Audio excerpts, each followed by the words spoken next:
Hello everybody. Good evening DPS Bhopal. Sorry for the delay in our talk today. I hope you can all hear me. Yes. I'm Dr. Sudipta Roy. I'm a clinical psychologist and I'm working at Surat. And I have about 27 years of experience working with different people with mental health problems. My special area of focus is child and adolescent mental health. Now, let's just look at certain things that have been happening with us since the past 1 year, which is an extremely long time. If you look at the time span, this 1 year would have resulted in many changes in our lives. We might have gone to different places to pursue different careers. We might have been collegiates, we might have been giving board exams, we might be filling up forms to go to college. So many things would have happened which seem completely different right now. So our lives have taken a turn, a nasty turn, and it seems to be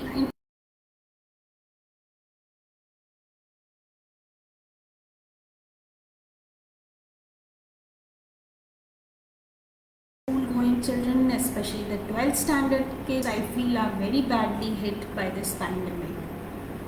So I'm here to discuss a few things that we can do in order to understand the mental health situation better, and so that we can make some small changes in our lives that will help us to feel better and maybe even increase our well-being. You know very well by now that India is one of the youngest nations, and we have a large number of people who are in this age group of maybe 18 to 25. And this age group has certain specialness.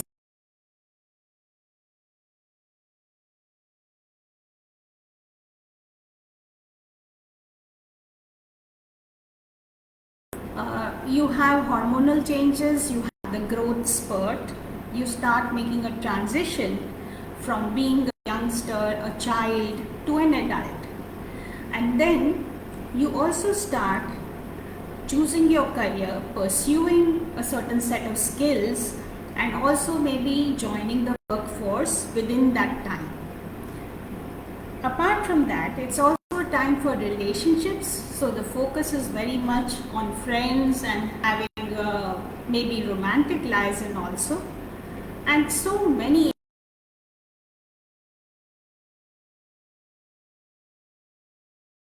stand still in this pandemic area. Let's also think about what is this pandemic all about. What we are facing right now is a virus, a deadly virus, which is infecting people at a massive or at a very frightening rate. It's also leading to certain loss of life and death around us. We have come up with a vaccine, and we are now in this search for better treatments and trying to control the second wave. That's the global situation and the Indian situation right now. Now let's come to our own situation as DPS Bhopal kids and kids of the 12th standard. What has happened to your life in the last 1 year? There is a breakdown of routine. Things that you used to do, like going to school, waking up at a certain time, boarding your bus, or maybe any other vehicle that you go in, like the van. You used to do that.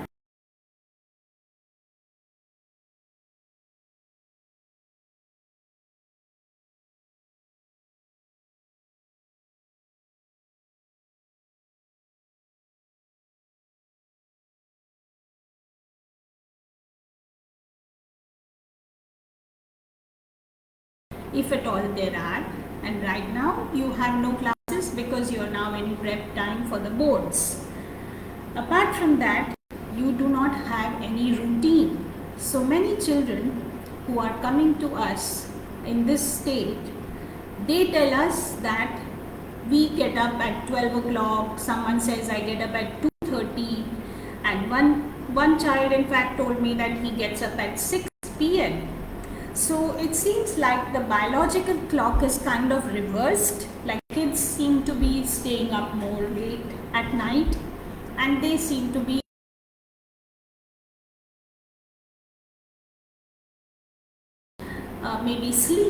So there's a change in the circadian rhythm, and we seem to be reversing the clock a bit here. The other thing that I find kids telling me, that I rarely get to talk to my friends. So the parents say that the child is always on the phone and chatting with different people, but the students say that I don't get time with my friends. So why does this gap occur? Mainly because a person, when they are on phone, so many things, so many actions are going on. We might be looking up YouTube videos, we might be posting something on Instagram, we might be looking at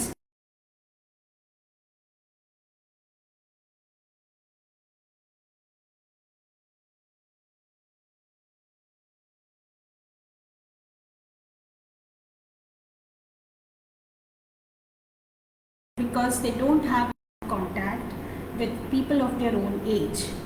And in fact, I think a lot of us are languishing to meet someone, to have a normal conversation with someone, to meet up on some, maybe at our favorite haunts, and all of that doesn't seem possible. What else do kids tell me? That they say we don't feel like studying. They say we are feeling very bored. We don't even feel motivated to open the books. So why does this happen? Again, because there is a lot of uncertainty. At one level, we find that people right now, the kids right now, don't even know when they will have their board exam. So you are supposed to have an exam, God knows when, and you need to be prepared for it now. So many of them also complain that their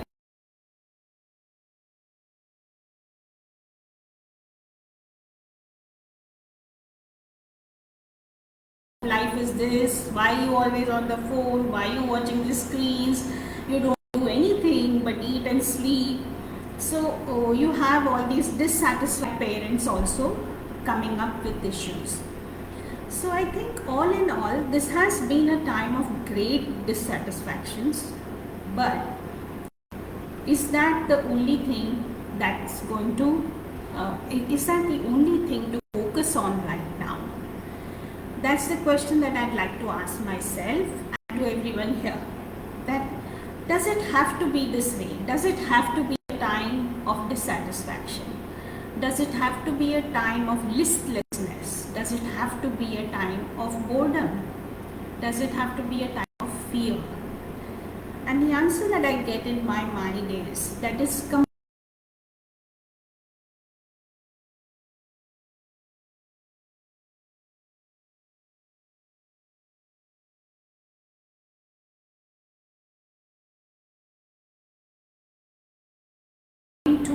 all those things that we can do in a bit. But I think one of the biggest challenges that my young people face today here is the challenge of emotional stability.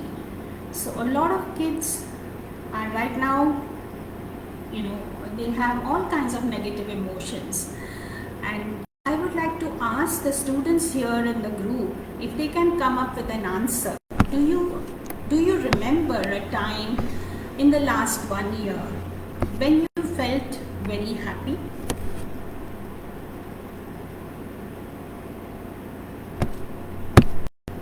And I'd like to see the answers coming in. Okay. So my question here is, in the last 1 year, do you recall a time when you've been very happy? And if you have, then please put in your response in the chat box.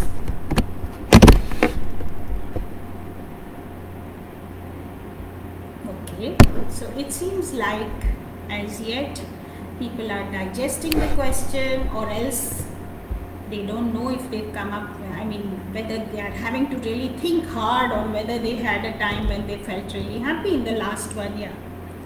Let me ask another question, that do you think that in the last 1 year there have been many times when you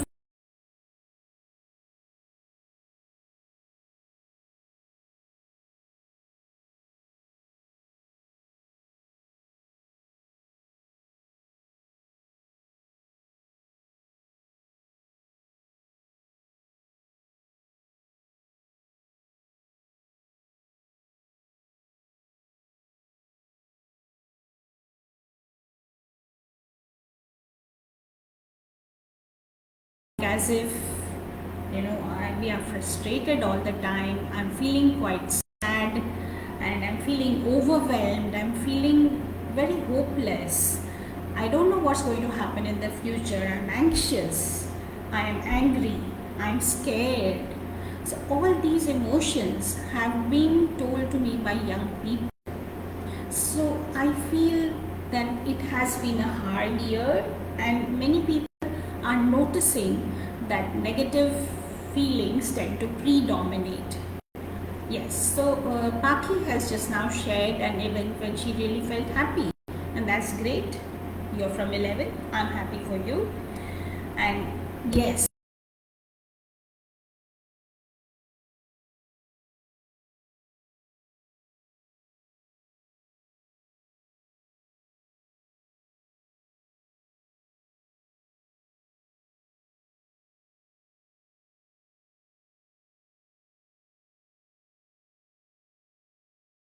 so lost, feeling so troubled by their negative emotions, and they don't know where to look for support. And many of them start, pestering their parents. I want to see a therapist. I want to see a counselor. And the parents say, okay, what's wrong with your life? We are only doing everything for you. But the truth is that anyone who's living in this time in your state is definitely going through a lot. I agree that parents are going through a lot too, so are the children. So, this is a tough time for all of us. And let's see how we can make our lives better right now. So, the first thing we need to do if we are to stay on top of this pandemic is to move to a situation where we can get better clarity of what we are doing and what we are all about. So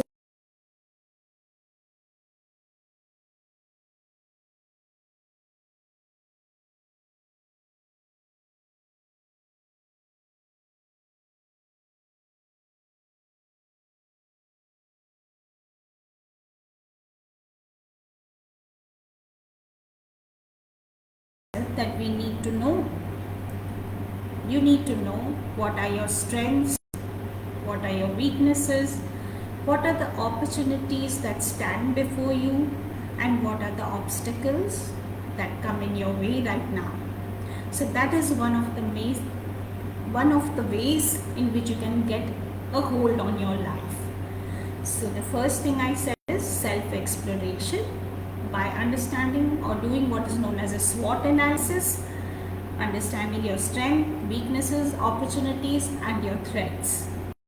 Once you've done that, you then need to go to a position of emotional exploration. So take a little exercise which you can do with yourself when you're sitting by yourself. Close your eyes, take a couple of deep breaths, figure out what's happening within you, and keep a book and pen in front of you and notice what is the emotion that you're feeling right now. Write down the name of that emotion. It may be more than one emotion also. Also note how intensely are you feeling that emotion.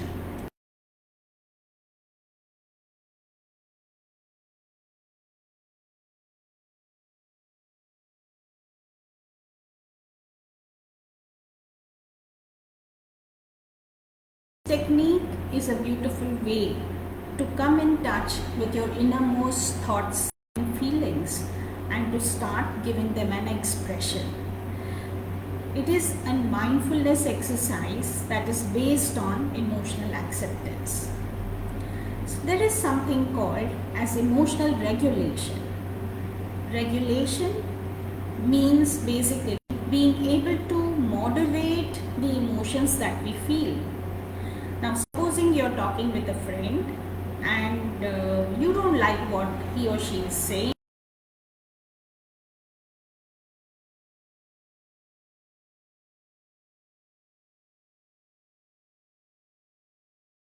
close friend forgets to wish you, so you get angry on them.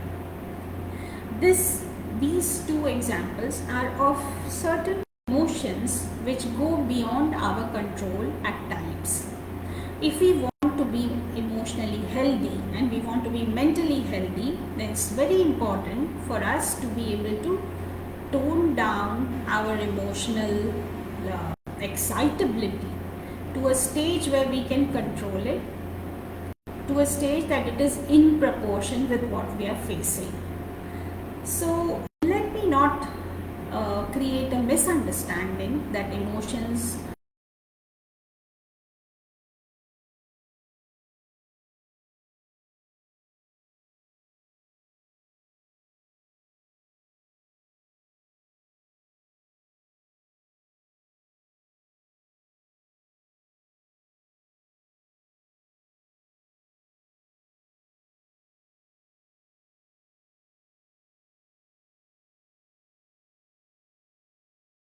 learning about your emotions and expressing them. But the third part of the emotional overwhelming feelings is that often we end up expressing it in ways that harm us or harm others. So one of the things that we have to focus on in this time of the pandemic is to be able to learn appropriate ways of expressing our emotions.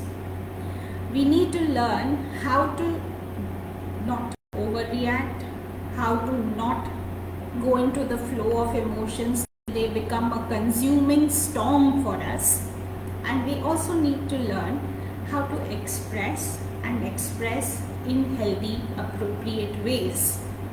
Like say, if I was to talk about an appropriate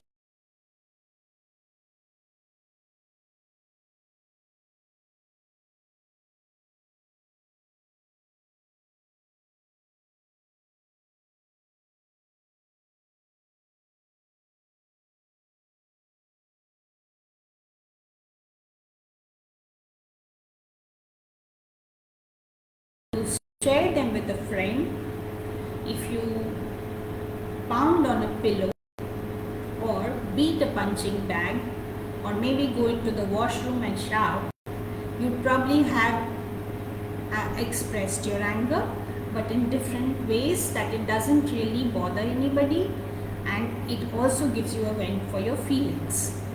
So similarly, we need to think about all the other emotions that sometimes overcome us or overwhelm us, and then find proper ways to express them.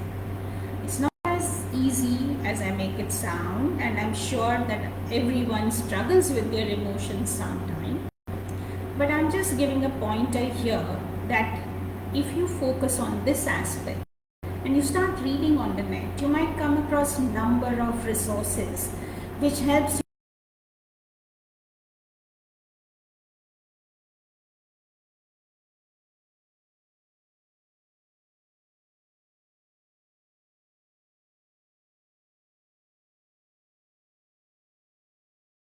exploration, and the second is you need to learn how to regulate your emotions. So those are two aspects. Now let's come to the third part of it, like what do we need to do in order to stay on top of the pandemic. The third thing we have to do is to get on top of our frustrations, or that is build frustration tolerance. Why is this important? For that, we have to understand the background from which we come. By we, I mean the students who are now in 11th, 12th, who are considered the millennials. Now, the background from which you come is a very privileged background.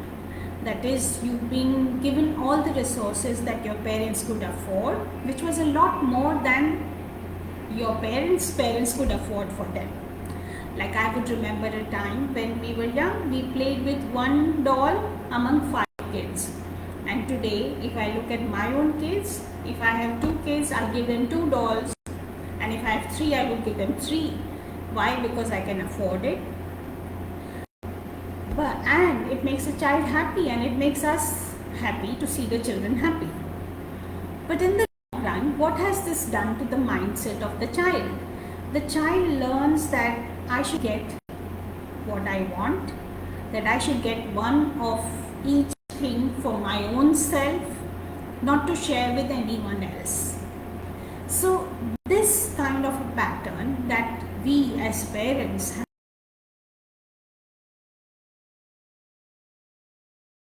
has led to a lot of discontentment in the current generation. So the young person doesn't know how to tolerate the frustration, and that's why in today's day and in this pandemic time particularly, we could really start working on how to tolerate our frustrations better. So how can we tolerate this? Let's do something to make ourselves better able to tolerate the frustration. You could design small exercises for yourself that can help you in this. One would be like maybe your favorite chocolate is a dairy milk. And if you see a dairy milk, you want to take at least 2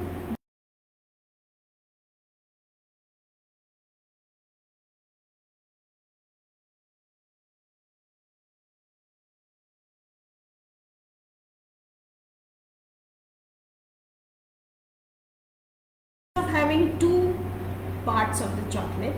Maybe you could have one or half, or else make sure that you share it with someone.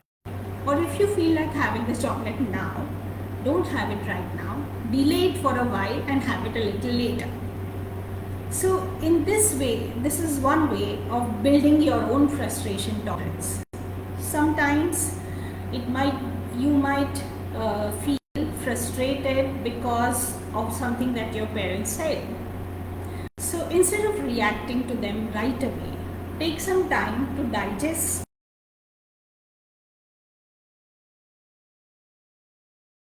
from you.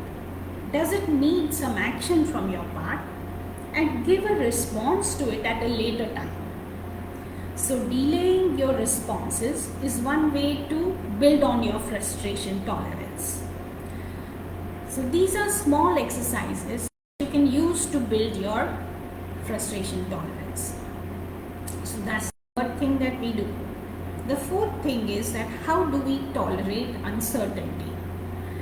So tolerance of uncertainty seems to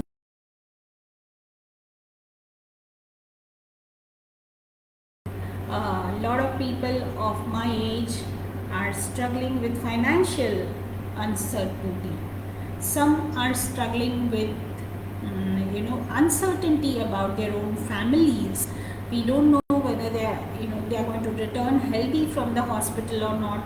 So there's uncertainty about lives, there's uncertainty about health, there's uncertainty about finance, and for you there's uncertainty about exams. So obviously that is something that we should now start learning. Why is it important to tolerate uncertainty? It's important because uncertainty is definitely going to be there in life. It's definitely going to be there in every life. If not today, maybe at some later date. There's no way in which you can plan for the perfect future, like make so many savings that your life goes smoothly and you never really have to deal with some bad situations. No life can be that perfect.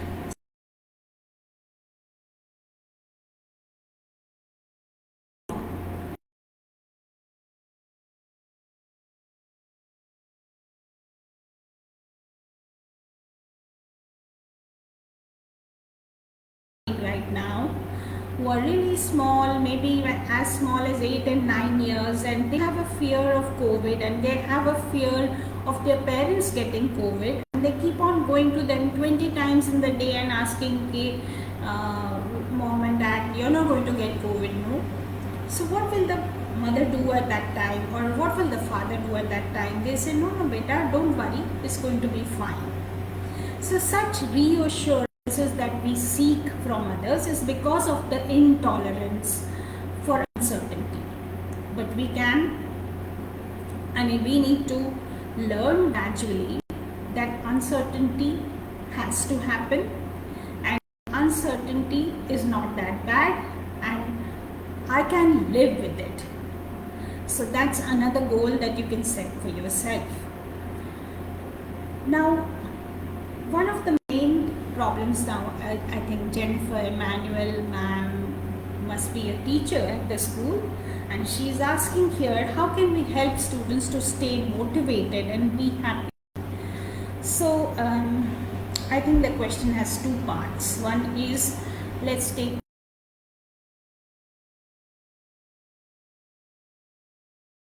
exactly about motivation. Let's think about what generally motivates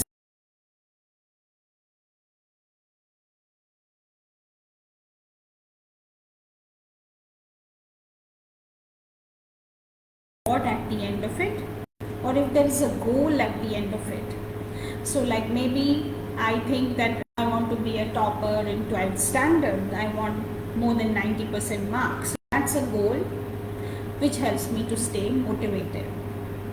The other thing is that I might set up a goal, my parents might set up a goal, okay, if you get so many marks in 12th standard, I can gift you a vehicle or a laptop or something like that, or we have a trip somewhere.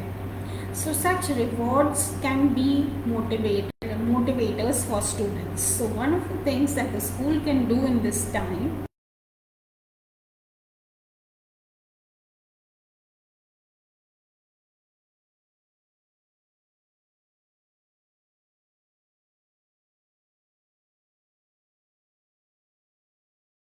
So it would be like something that, okay, every week a teacher takes a quiz on some chapter from your syllabus, and there is some reward at the end of it. Like the school has to decide what that reward might be. It can be small certificates, it can be letters of appreciation, it can be some pretty cards or whatever.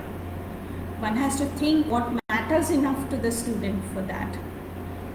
Then another thing that can motivate our students is if the student themselves can think about some smart goals for themselves.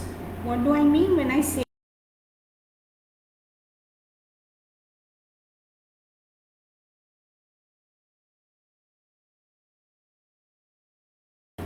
and they can be assessed, and you can reassess them from time to time, and they have a time bound measurement.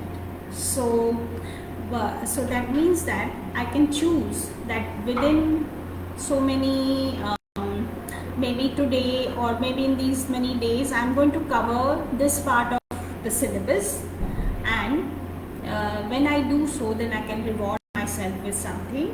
And how will I know that I have completed the part that I wanted to? That is, I will attempt about 5 or 6 questions blindly, past papers, and then that will tell us how we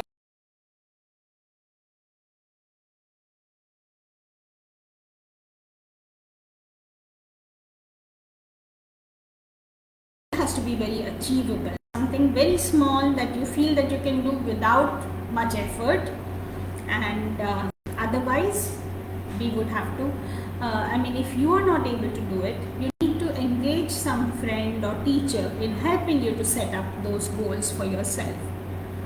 So setting up small goals is a great way to stay motivated. A third thing is that if you develop a communication pattern in your house about the things that you're doing, like say if you're studying, a lot of youngsters of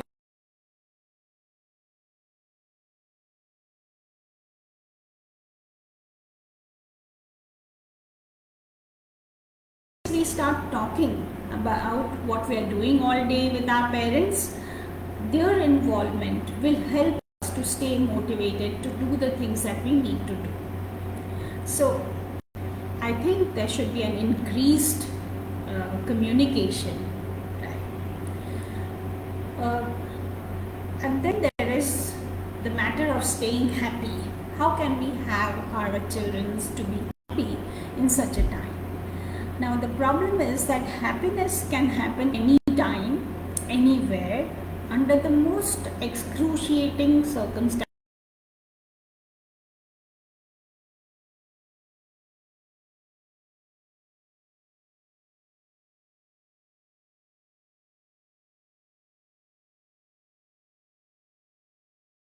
They may still have a song on their lips. Why? Because they are happy being where they are and doing what they are doing.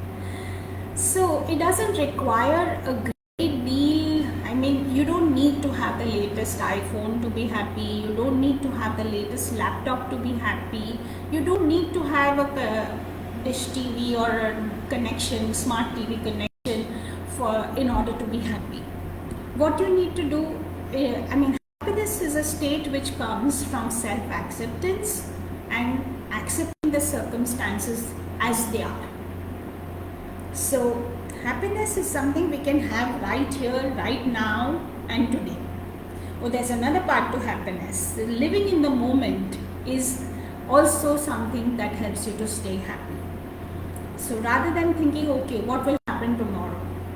Will I fall sick? Will something happen to my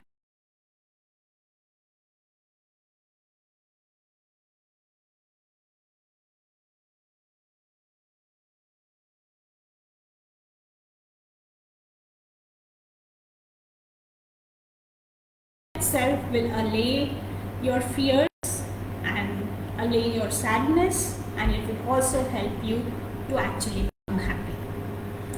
So that's the suggestion that I'm giving based on Jennifer Emmanuel Mann's question. There's also a comment here about from Richa Tiwari, says zero tolerance, no benevolence, bring disastrous repercussions. I totally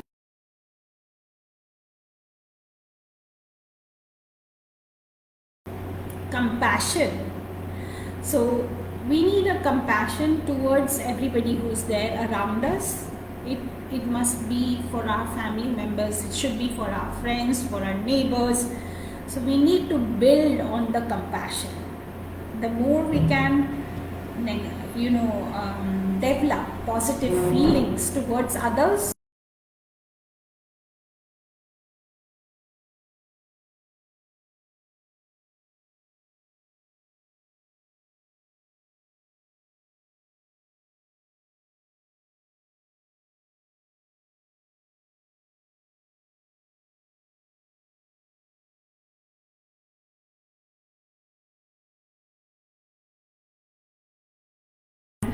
says that children should be more involved in creative activities. I totally agree with that, because creativity is a great way to beat boredom. Second, being engaged in creative activities helps you to feel that you're doing something rewarding. Like a lot of kids are feeling right now that we are not doing anything productive, we are not doing anything rewarding. So doing creative things are a reward in themselves, and they can be done as a hobby or even as treated as a reward, as we spoke about, like from parents or teachers. We can also engaging in these creative activities helps you to keep your mind active and not engaging in unhealthy negative emotional thoughts and negative emotional states. So creativity is also helpful in a great many ways and should be done. So let's kind of recapitulate a few things that we've been through today about staying on top of the pandemic. The first thing we said is self-exploration and self-acceptance. The second thing we said was emotional regulation. The third thing we said is frustration tolerance.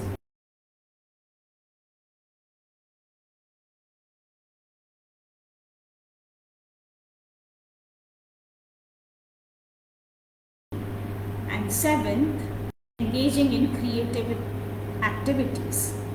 So this is a small bit of what we can do to make our lives better. And staying happy, I think, is something that I would like to come back to at this moment, And I would encourage you to think about happiness, like positive emotional states always end up building on the positivity around emotional state. Like why I want my young students here to think about this also, that sometimes when we're feeling low or we're feeling bored or we're feeling frustrated, it might help you to actually enact as if you were feeling the opposite emotion. Like maybe you open the book and you're feeling very unmotivated and you're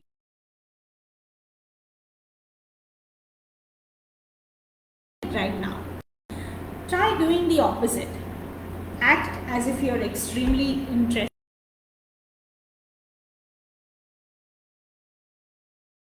Was really, very important and fascinating.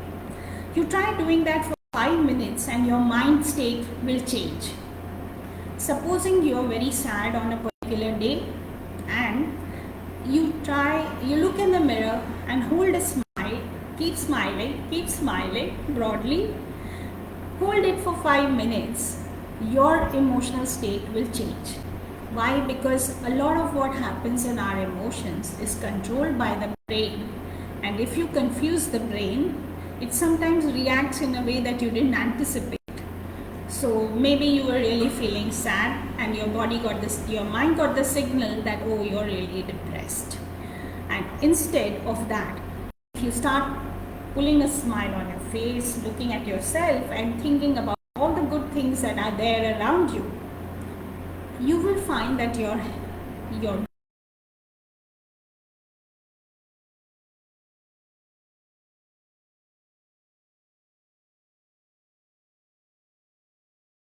so your emotional state in minutes changes from something sad to something positive.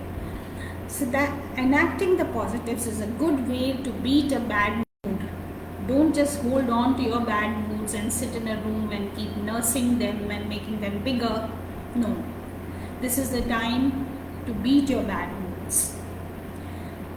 All the things that we could not do all these years because we lacked time, because we lacked space, we lacked resources, we thought we lacked resources. And now is the time that life has given us in this whole canvas of the landscape that we've been living in so long in this world. It has given us a time to undo all the harm that we've done to ourselves in the past. So the people of adult age who were who were vocationally employed were speeding away to through such a rat race in life, and now comes this epidemic and we find that we have the time to sit.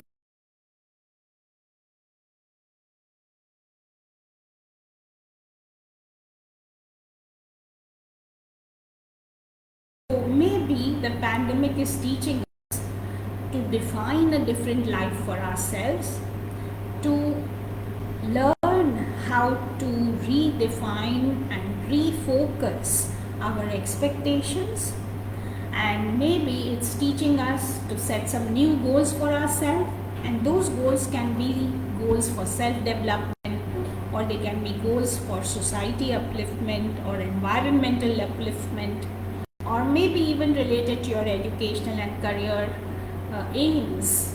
And believe me, all of this is possible. There's nothing to worry about, and we are all in this boat together. So whatever happens to one person is going to happen to all the students here right now on this earth. So a new reality will come out, and we will redefine the goals that we'd set for people earlier, and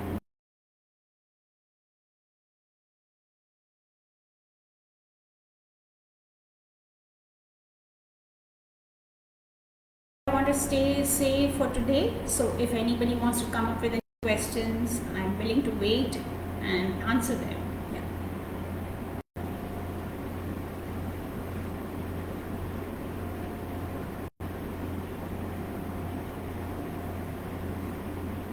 Yes, I agree, Minnie. The more happiness is definitely a state of our mind, and the more we demonstrate compassion, the more we also enjoy a better positive mental state.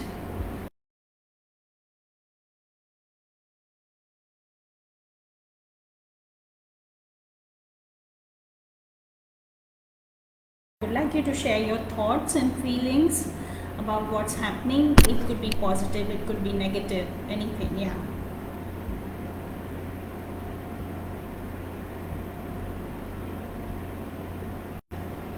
Thank you, Deepal. Yes, thank you, DPS Bhopal, for this great initiative. I believe you've had many such FB lives before, and this is a talk I feel a lot of people need to hear in order to come out of the zones that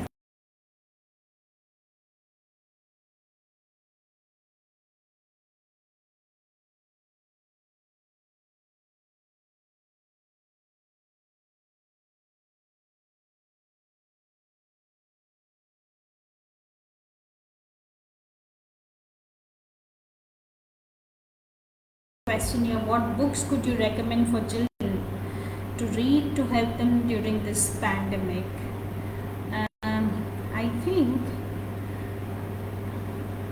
I think I have not been reading children books for a long time, but what comes to my mind is that it's a very good time to revise Alice in Wonderland and Through the Looking Glass, and it's also a beautiful time to revise some of the classics that we went through earlier, because you will see how much of the present times actually resonates with what people found so many years ago too. So going through classics and going through nonsense literature, I think is a very good thing to do.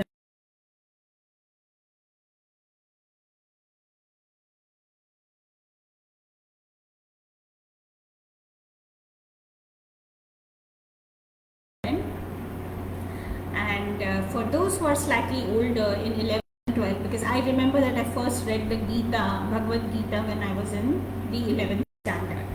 And I think that that is a book that can be read at all times for those who are 16 and above.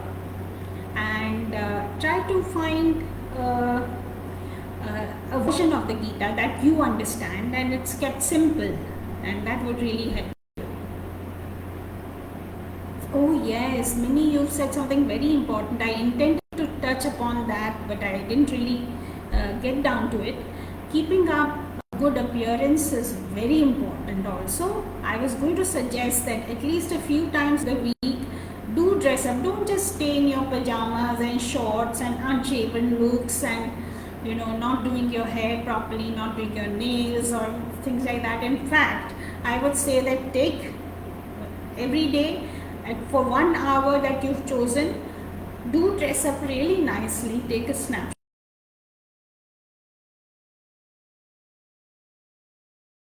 Groceries, not without your mask, not without your sanitizers. Do that and take good care of yourself, but do step out at times and do dress up well and look at yourself in the mirror.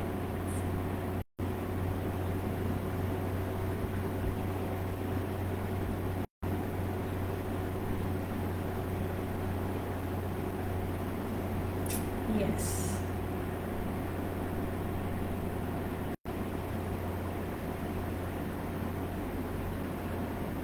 Is there anything else anybody would like to check? Because there's so many things I see youngsters struggling through, and like say my son, he's in the 12th standard, and he's lost motivation to study for the present moment, because he's like, in the first week of June we'll get to know when the board exams are there. So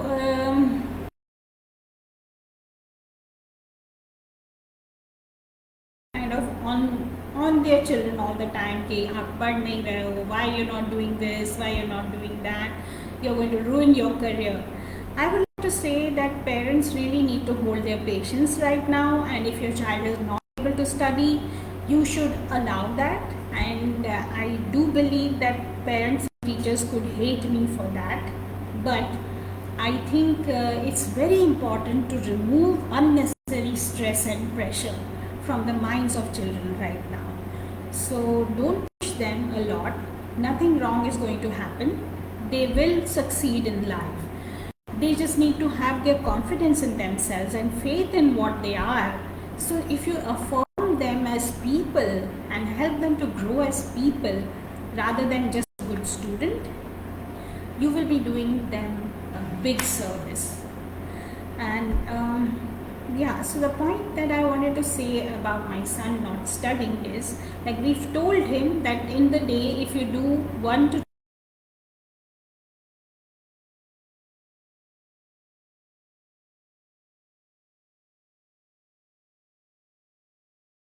doing a lot of solving papers and stuff like that.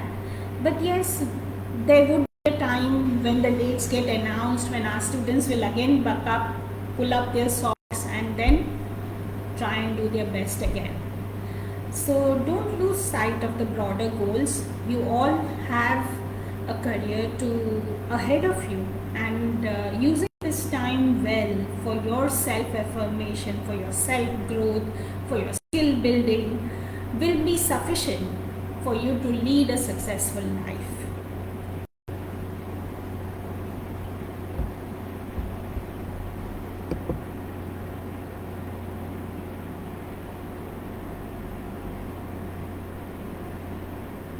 And if there are no more comments or questions, then I think I will take your leave now.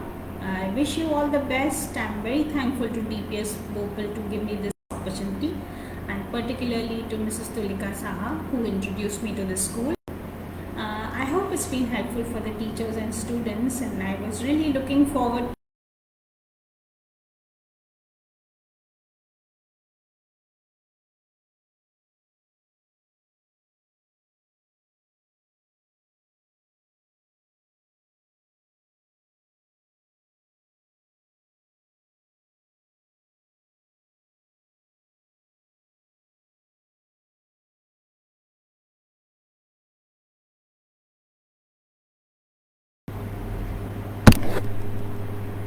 Alright, everybody. Goodbye. Thank you for being there and listening to me. It's been great having you guys here.